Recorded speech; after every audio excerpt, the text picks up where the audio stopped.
Hello guys! Magandang araw sa inyong lahat. For today's video, gagawa ako ngayon ng healthy fruit salad. So wala pala akong maisip na pagkain dito for lunch guys.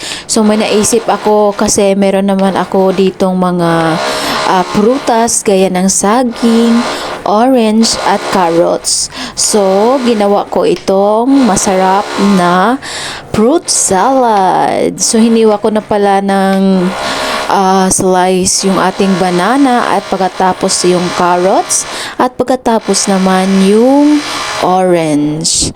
So sinubukan ko pala ito guys kung masarap ba itong gawing fruit salad.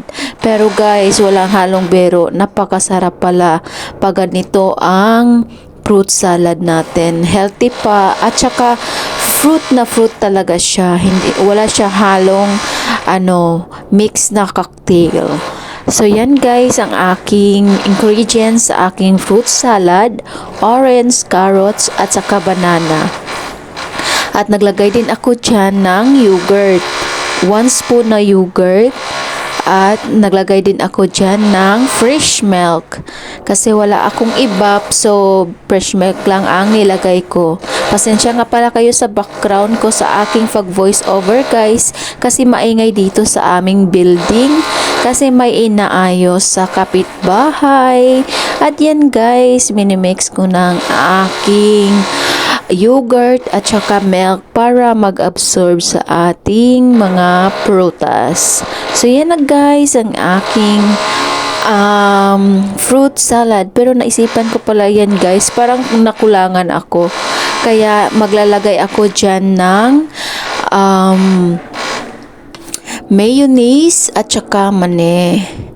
So, minimix ko ng mabuti yan guys kasi hindi pa siya masyadong nahalo yung yogurt sa ating mga prutas.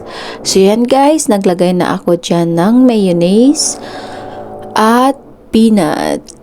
So, yan guys, ang aking full ingredients ng aking fruit salad. Sana magustuhan nyo guys and try nyo din gawin para masubukan nyo ang kanyang lasa.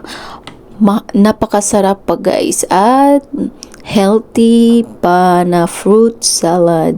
So yun na guys ang aking recipe for today and maraming salamat sa panonood.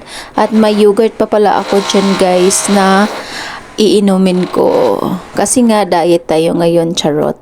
So yan guys, maraming salamat at sana hindi kasi magsawa sa aking mga video na ina-upload and God bless sa inyong lahat. Maraming salamat sa pag-support